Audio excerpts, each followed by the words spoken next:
Cool. So, hi everyone, and welcome to Ujima Wednesdays. As you all know, this month we're studying recessions and inflation, and just getting to better understand the workings of our economy and how we can shift it with community.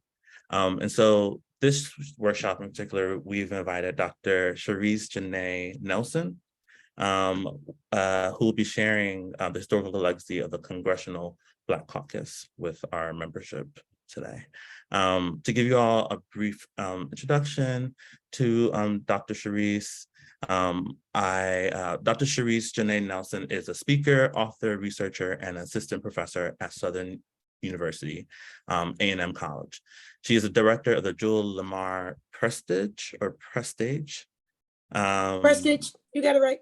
Prestige Public Policy Polling and Research Center, which performs mixed methods research that tell the stories of Blacks with data.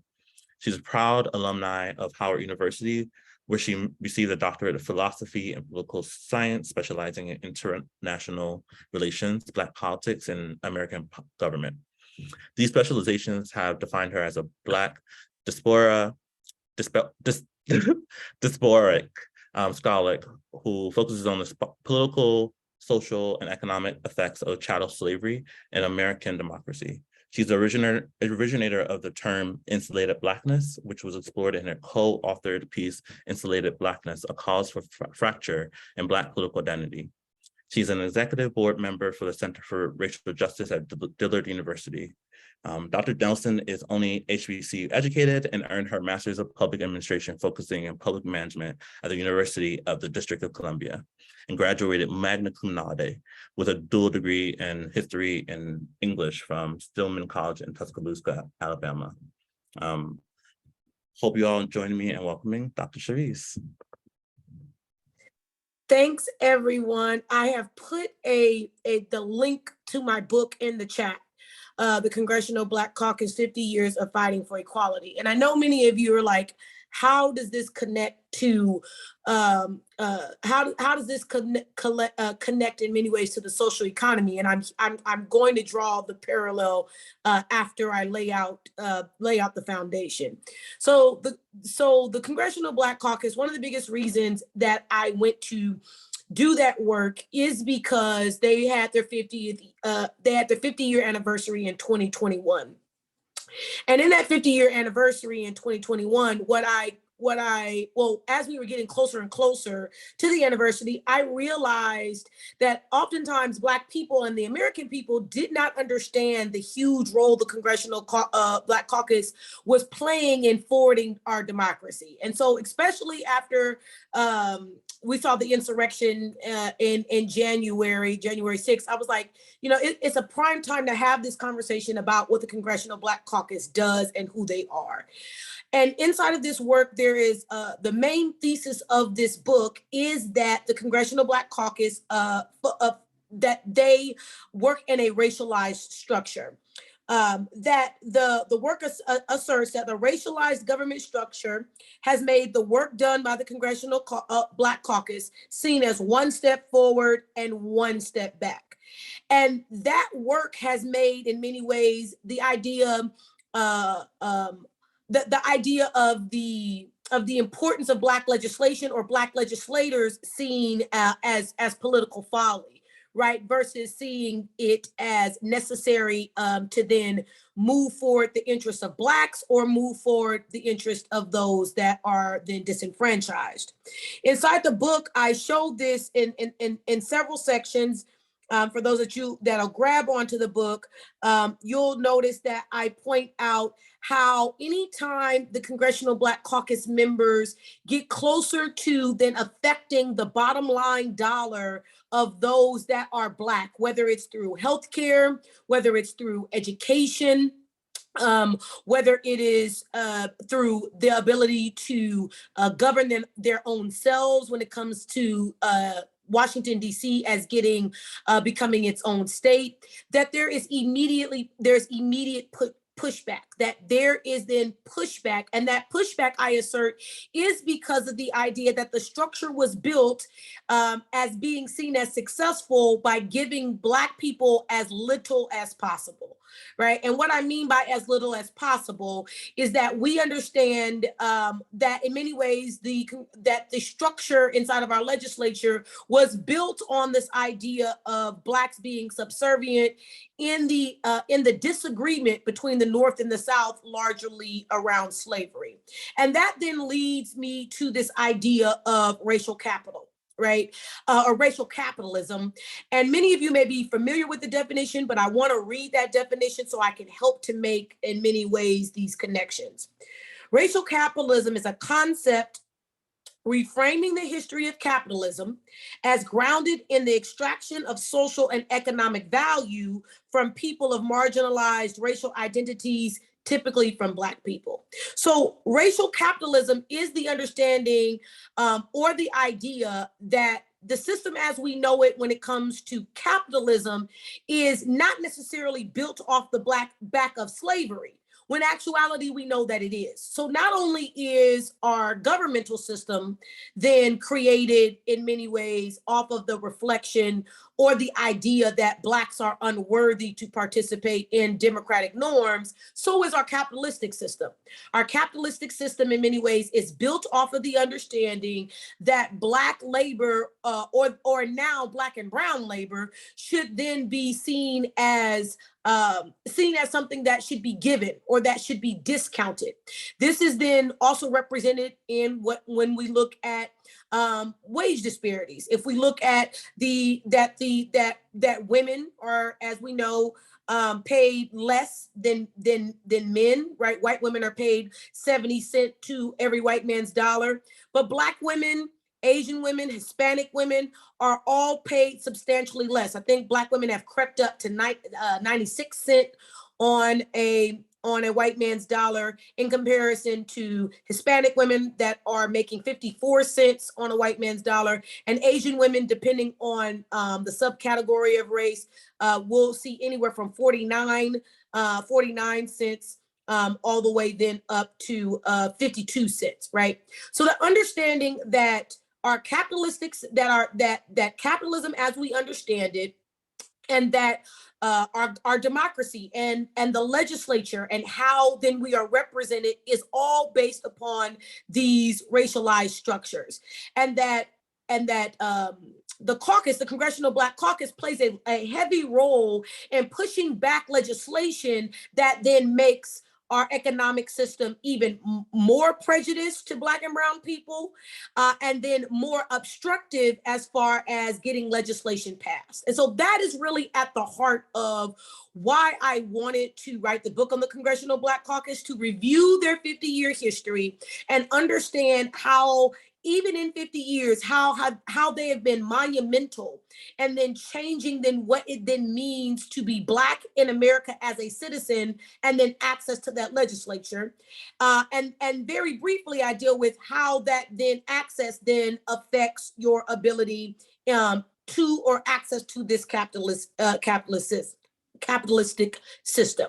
So with that then being said, I want to then give us the definition of social economy, because that is where I want to rest some of what I'll talk about this evening as we continue when it comes to not only the Congressional Black Caucus and our legislative structure, but how then do we in community push back against this and overcome this. So the definition of social economy, many of you may have. Social economy is generally taken to be a third sector of mixed capitalistic economics, distinct from private and public sector. The social economy is based on cooperative action and volunteer action rather than paid activities carried out within communities across national economies and internationally. And so why do I center then this idea of the social economy as a pushback against the racialized structure of the racialized structure of our government system in the legislature, and then this understanding of racialized capital. Well, one of the reasons that I use this example is some current research that I'm doing that will be published in Dr. Caroline Hussein book this in Cambridge at the end of this year. And it is research that I've done on Black women who have been participants in the beauty industry and who have opened up beauty shops and then participated in collective pooling their money collectively, then push legislation or to be able to have a larger voice locally. Be able to then participate in a solidarity economy where women are then pooling their own money to get to their ends. And I've seen this be effective not only in the San Francisco Bay Area, but also in Augusta, Georgia. And so I'll quickly go into that and how it's tied together. So as we have already discussed, or as I think I've discussed, is laying out this racialized structure in that Black beauty norms are not then seen as profitable. And oftentimes that leaves Black beauticians in a place where they cannot then access capital in the formalized economy by going to the bank. And so women that I grew up with, that I went to church with, started their own beauty shops by then collecting money, by being a part of this collective, and then taking some of their earnings weekly and then collecting them and then making decisions about then what they were going to do with those funds. At the beginning, these funds were smaller. And so they used them for things like allowing women who were going on job interviews to get their hair done for free. They used it to prepare young women for debutante balls or things that the community overall needed when the money was small. As the money got larger and as the quantities of money got larger, they started to then host career fairs. They started to participate in community events like Juneteenth, purchasing floats. They went as far as to even providing scholarships for students that were going on to college. And then bigger than that, they then started using the money that they were then collecting then to support political candidates for issues that then they felt that were big in their communities locally. This is an example that we've seen actually in the last election cycle in Augusta. Women in a building in outside of Augusta were participating in the solidarity economy, where they were taking parts of their earnings and then pooling those. And there's about 11 women that have been doing that. And in the election cycle, last year, those women put together that money to then back a candidate for mayor in the city. And this candidate in some ways was controversial because there was that this candidate, although this candidate was Black, had a foothold in the business community, and that was seen, or it's often seen, especially and the broader society, a white space, that business is only really then for white people, especially in binary cities where the population is primarily Black or then white, which is the case in Augusta, Georgia. But these women coming together and then taking the money that they had been pooling and putting it behind a candidate allowed them to make certain, I would say, demands of this candidate as what they would like to see done when it comes to small business. And one of the biggest things that they were very much nervous about was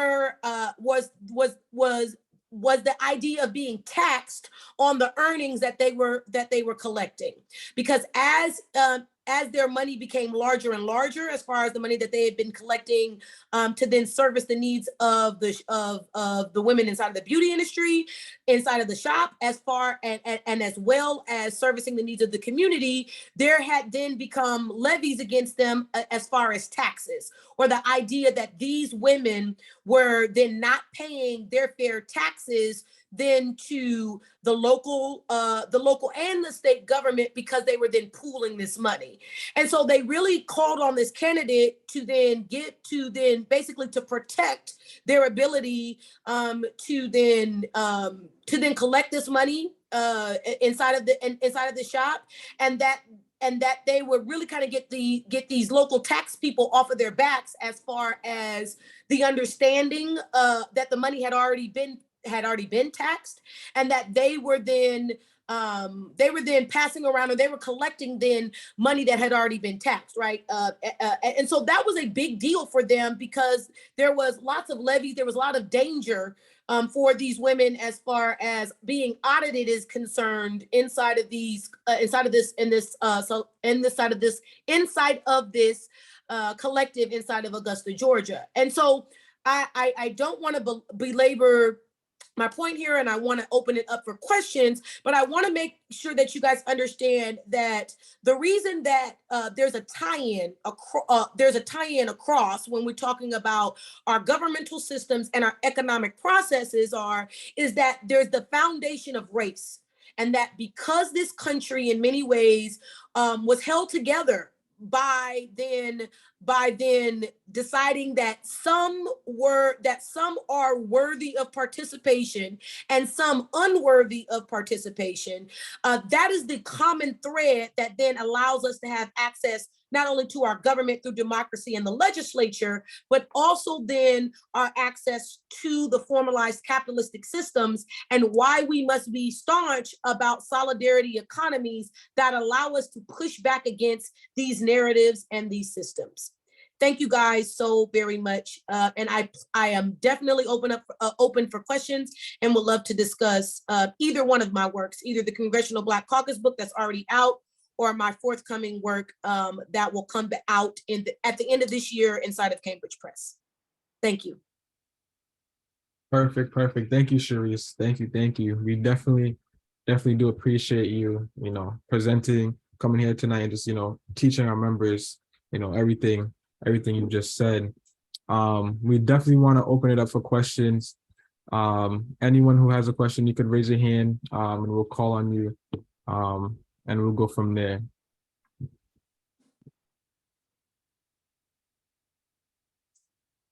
Yeah. Hi, good evening, Dr. Nelson. Thank you for coming. Very, very much appreciate your presentation. And I actually hope we can hear more from you at some later date. I think I know the answer to this.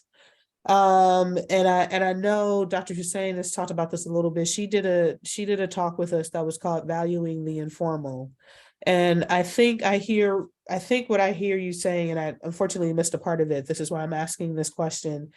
I think I hear you saying, I think there's this question of how much we try to make the informal formal or integrate it into the mainstream.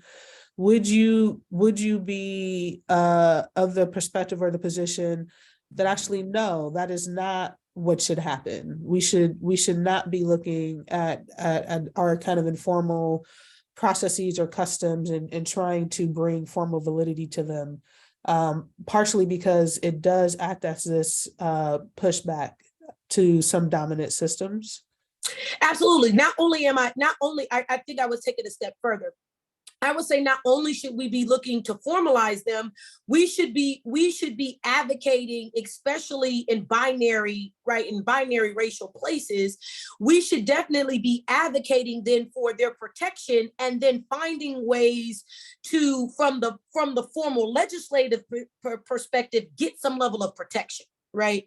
That the idea that I should then be under tax watch because I've decided to then collect these funds amongst my sisterin that are inside of this beauty complex should then be protected. My right to be able to do that should then be protected. And I shouldn't then be told that that for this to be protected, that I then must then participate in the formalized economy to do so, right?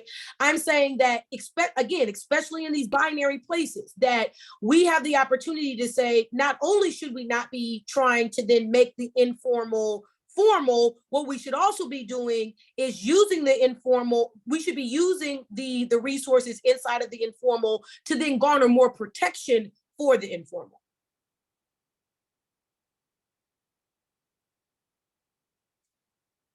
Other questions?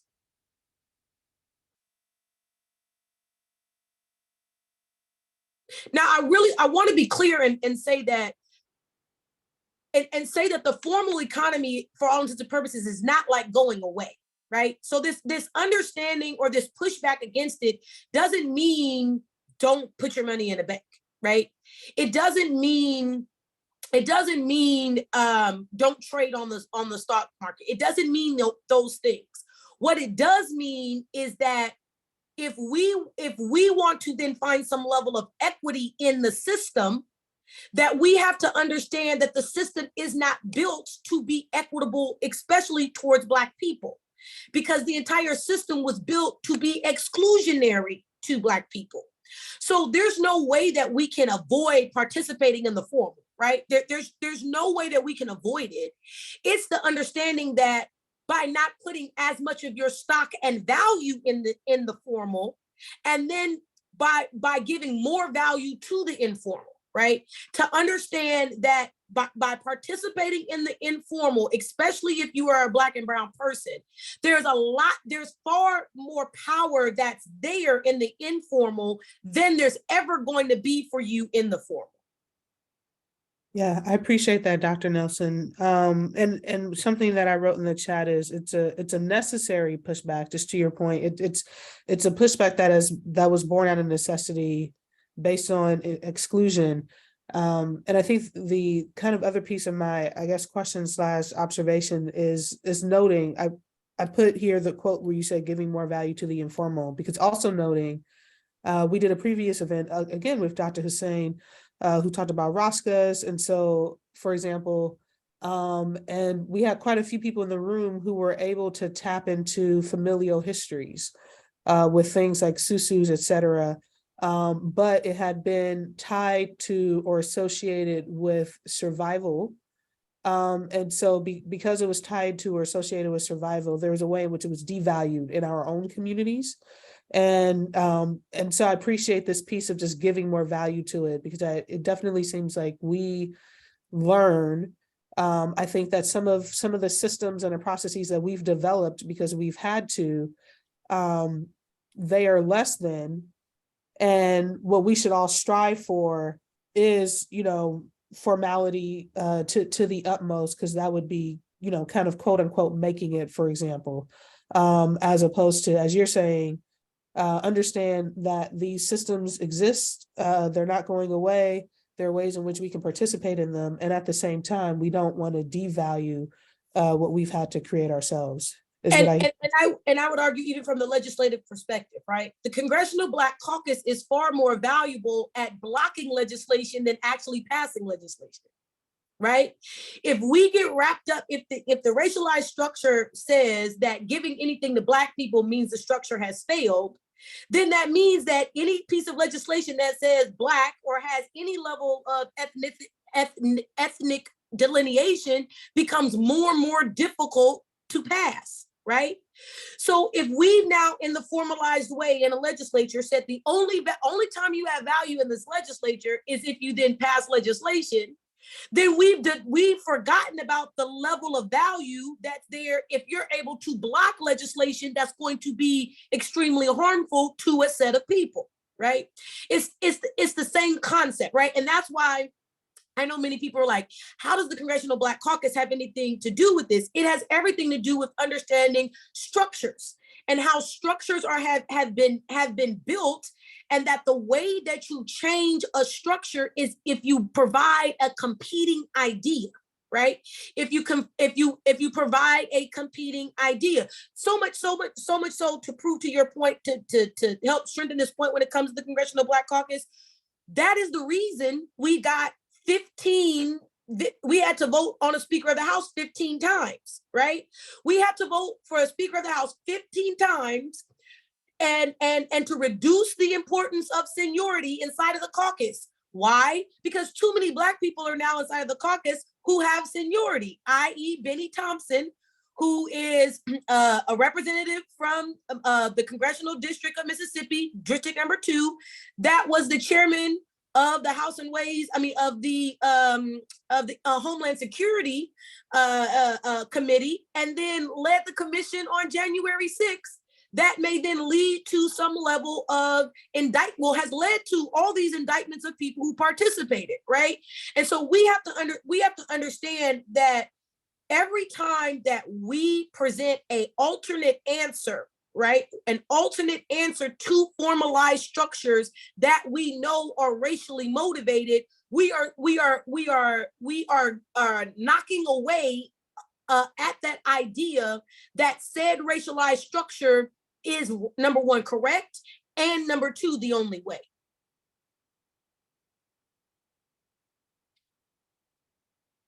Other questions for me? Dr. Nelson, I have a question. Can you discuss the connection between the increase of potential wealth in these ethnic informals and the devaluing of these same informals within affluent ethnic community members? Absolutely. So this is something me and my husband talk about consistently, right? And we talk about this consistently because one of the places that informals and the informal economy existed, I think, in a Black American sense, was the church, right? The church was this huge kind of informal, because if people can remember, especially in Southern areas, Black people weren't able to put their white church. Black people were not able to put the Black church's money in a white bank. Right. So this idea of having then to, in many ways, take that money and keep it essentially inside the community in this informal space, because the formal didn't recognize you, was large. Well, as we see progress, right, we are also seeing more and more affluent Black people, oftentimes, right, out of this religious tradition, right, we see them a few places, either in the religious tradition, in sports, right, or entertainment, right? And the reason that the church is then connected in many ways to entertainment is because most Black entertainers come out of church, right? So you're seeing this in many ways, this ecosystem. Right, we're seeing this ecosystem that then can either support the informal or make the informal stronger, or then can find its way to be convinced to be subsumed inside of the formal, right? And what we have now seen is that more and more of this wealth is not then, as we've seen more and more wealthy Black people, we are seeing more and more wealthy Black people not participate in the formal, right? We're seeing many of them participate in the informal, and because we're seeing more people, if that makes sense, participate in the informal, now the informal has become in some ways a threat, right? Especially when it comes in our argument, this Black church space, right?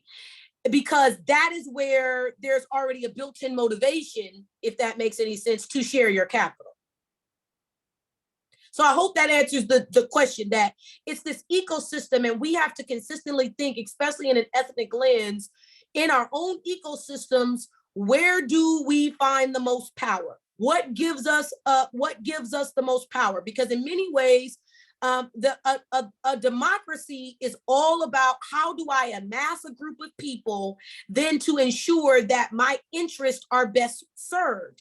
And oftentimes we think of these interests when it comes to the public good. We are not often thinking about these interests from the perspective of economic gain, right?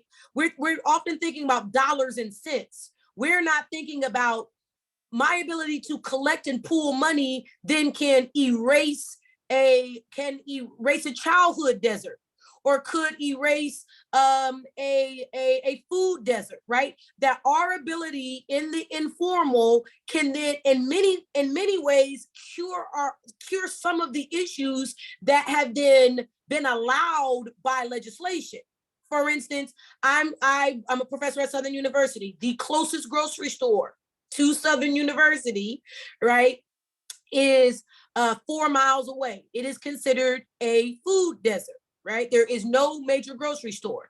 When we have reached out to try to get a major grocery store in the area, the idea of zoning, which is legislation, the idea of profitability, which is based upon packing certain groups of poor people in certain areas in the city, make it undesirable for a grocery store to come in.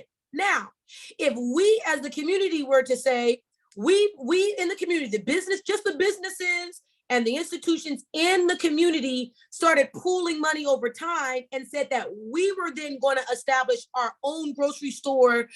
That's more of a market, especially because Southern University has a farm, right? That can then participate in growing a lot of the produce that would be needed. That is then going to immediately push against, right, the formal understanding of how you go about getting legislation, how you go about changing the zoning, how you then go about creating then said grocery store, and then how you ultimately erase a food desert. Thank you, Dr. Nelson. Just I wanted, have a question. oh yeah, I was gonna point out questions in the chat. You got it, Janoa? Wait, I was gonna ask a question. Is that what you mentioned? Oh, no. So Dr. Hussein asked 3 questions in the chat. Oh, gosh. But why don't you do your question first, Janoa? Because Dr. Okay. Nelson and Dr. Hussein know each other. Yeah. All right, perfect. Thank you, Nia. I just had a clarifying question, Sharice. Can you explain? I think I kind of have a grasp on it, but can you kind of explain a little bit more or more in detail the difference between the informals and then the formal, which like you use those The two. formal economy versus the informal. Got you. Okay. Correct. Perfect. Yes. Yes. So the formal economy is the economy that we've decided that's either then seen as private holdings or then public holdings, right? Though you can make a decision about that. You could say that the economy should work in such a place where everything is publicly held, or the economy should work in such a place that everything is privately held, right? That's formalizing the economy, right? That's the informal is the understanding of collection, right? The idea of solidarity. The informal is the idea that I can then create my own economic system with inside of my communities, how I then see fit, and then how I'm going to do them.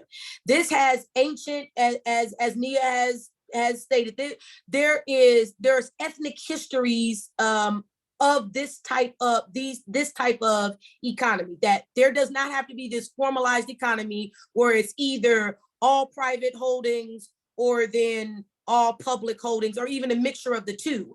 There is the understanding that I can create my own economic system through solidarity and a collective. So that's the formal versus, if that makes sense, the informal.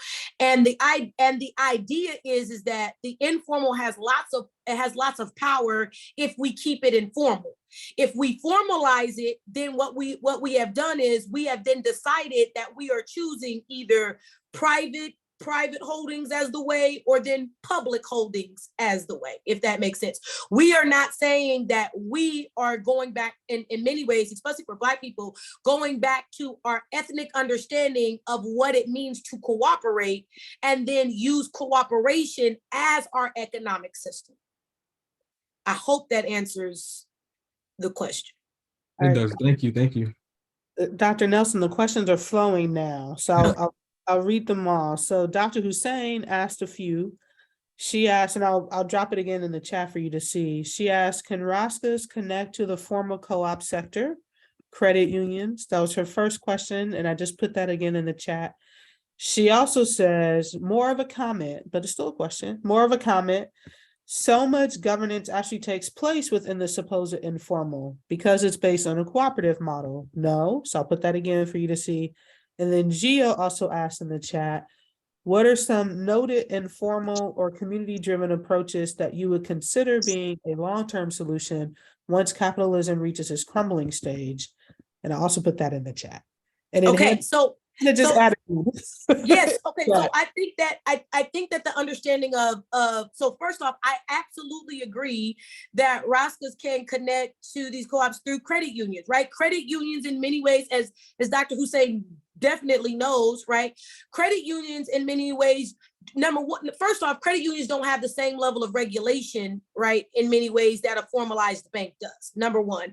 And the biggest reason, and Dr. Hussein knows this, is because the holdings threshold, meaning how much money that they actually physically have to have, is far lower in a credit union than it is in a formal, in a larger, or in a bank, if that makes sense. And that basically ties to why Freedman's Bank went bankrupt, right, in Reconstruction, because it was functioning more as a credit union than a bank. And so the way to make it fail quickly is then to essentially have everybody come back for their money, because you're using it in more of a credit union perspective more than in a banking type of institution. So if there's quote unquote a raid on the bank, most banks are going to be able to satisfy their customers in a way that the credit union may not be able to. So yes, that's number one.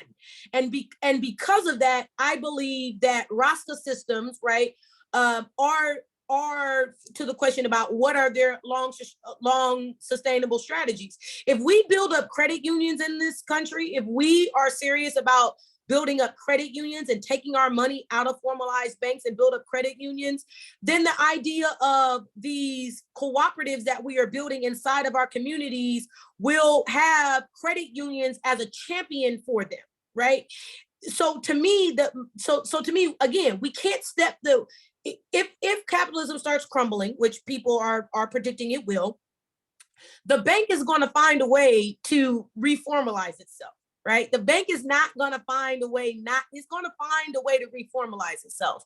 However, this credit union presents itself as a hybrid, if that makes any sense, that then allows then the power to still stay in the collective for many reasons, because most credit unions are local. Credit unions are not, you don't see a credit union branch, for instance, I think my husband's grandfather banks at a credit union down in Alabama. And we became aware of it this past weekend when he told us, I don't go to those big boys. But he's 96 years old, right? He's a Black man from Alabama who's 96 years old, who probably couldn't put his money inside of one of those big banks when he first opened a bank account because of where he lives in Alabama. So I think the long-term strategy is we have to remember that the formal is not going anywhere, right? But we cannot then devalue the informal because the formal is going to be here. And then we have to then be looking into our communities for Rastas, right? We got to be looking for these collective spaces then to place our money. And I would even argue for those of you that are religious to push your religious organizations to, in many ways, set aside a piece of money to participate in many ways inside of this informal, right? Because it is the meeting place oftentimes of the most salient issues, right? Most people that collect there have the same interest, not only from a political perspective, but also from an economic perspective.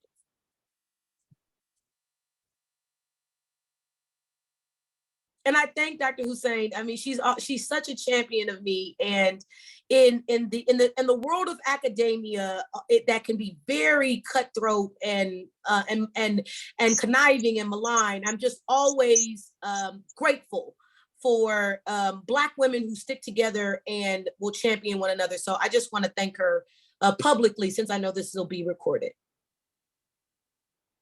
Any other questions?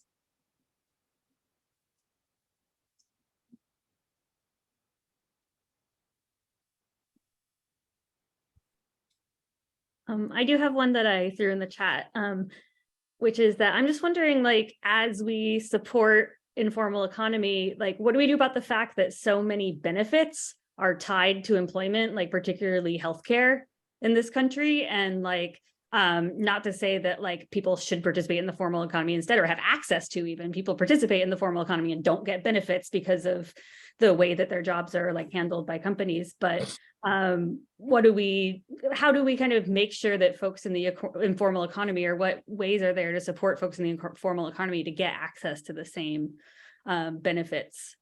Yeah, and that's why I think although many people are not champions of Obamacare, right, as it's now called, which we all know is called the Affordable Care Act, I truly believe the Affordable Care Act is a foundation for us. And it's a foundation for us because what we see, especially in states that expanded, quote unquote, Medicare, right? The whole idea of Medicare, and what we're seeing, if you guys watch the State of the Union address, what we're seeing as far as regulations, right, against then these big pharma companies, where the government's like, we're not paying any more than X number of dollars in particular right now for insulin, right?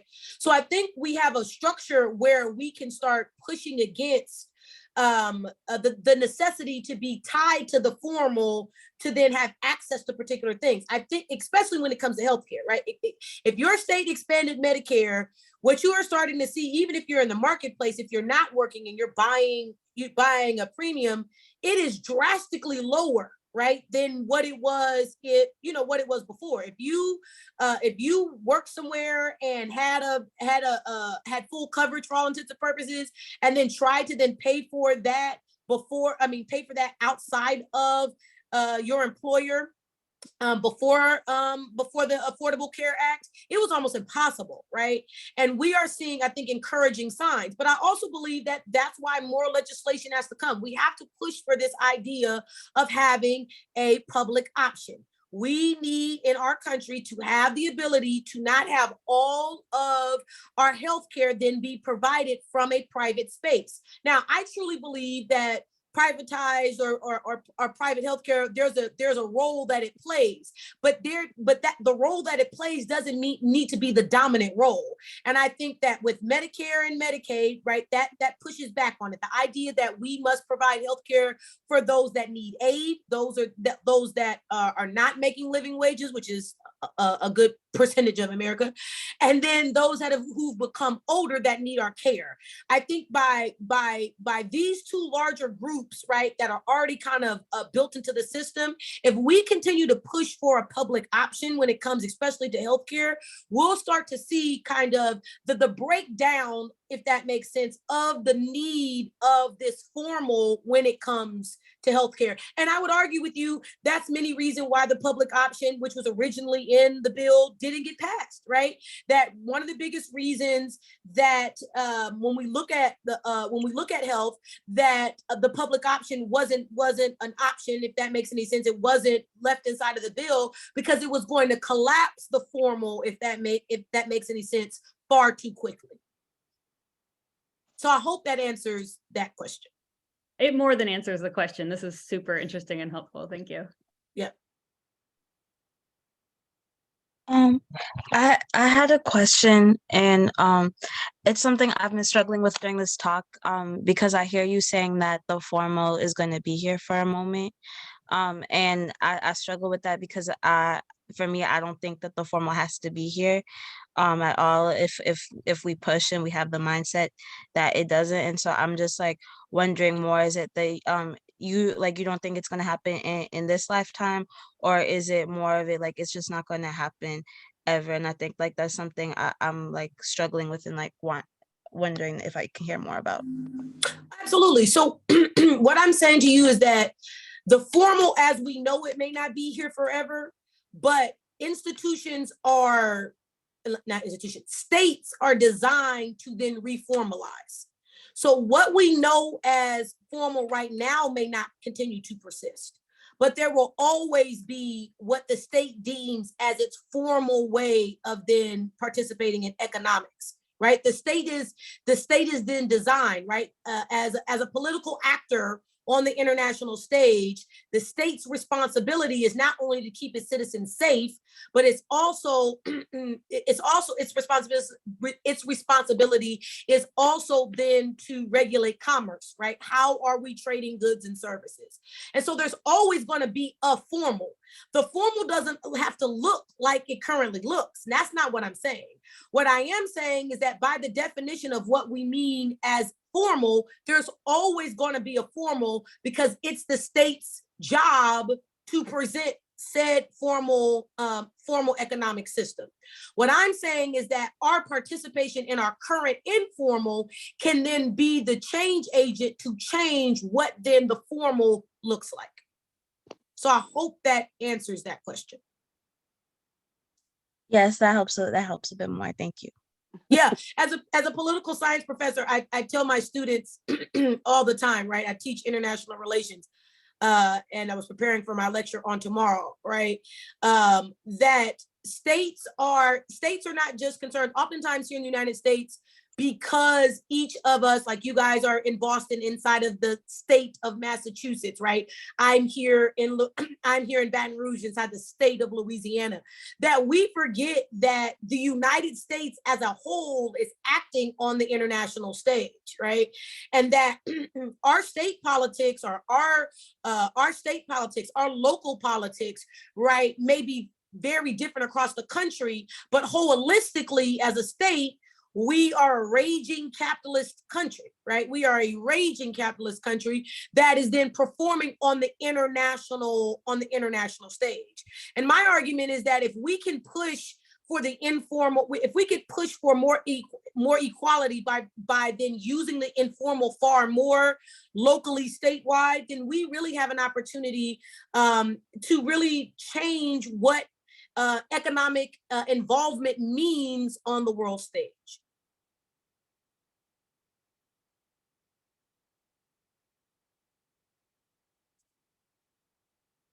Other questions?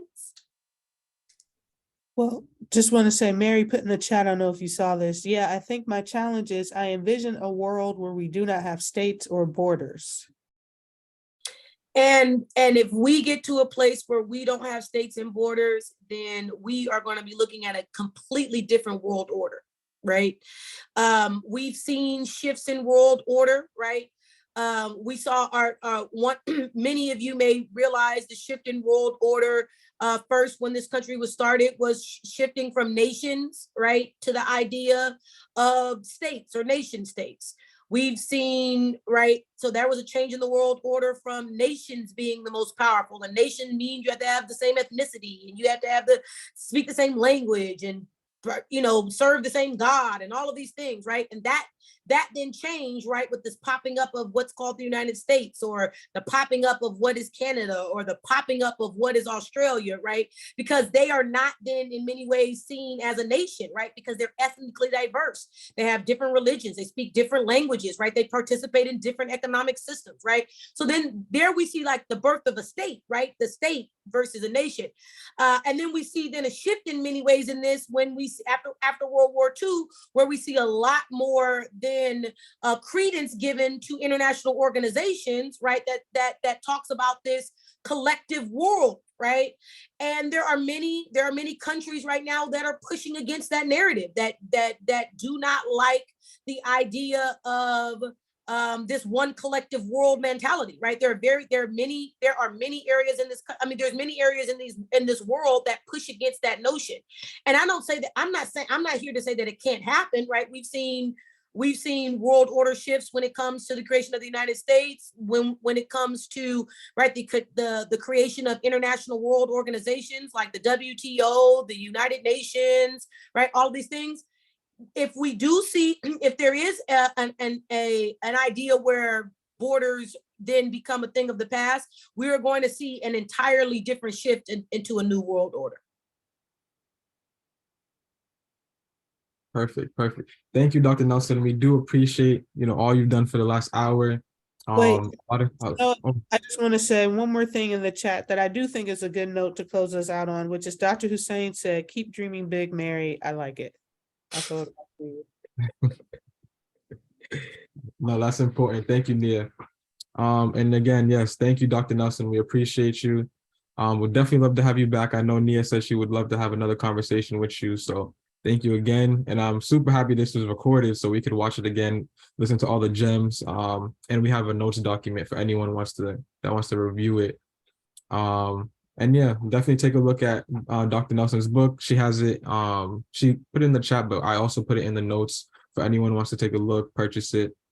And yeah, so, thanks again, Dr. Nelson. Anything else you want to say before we close out? I just want to thank you guys and continue with the hard work, right?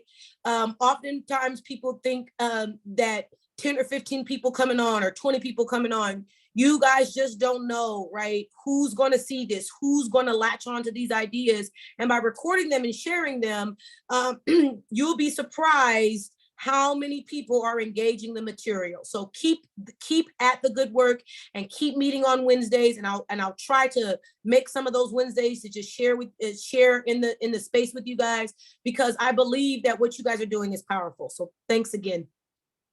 Thank you. Thank you. And then anyone that's going to be staying on for the Anchor Institutions team, we'll probably start that in 3 minutes. But again, thank you. Thank you, Dr. Nelson. Thank you, everyone.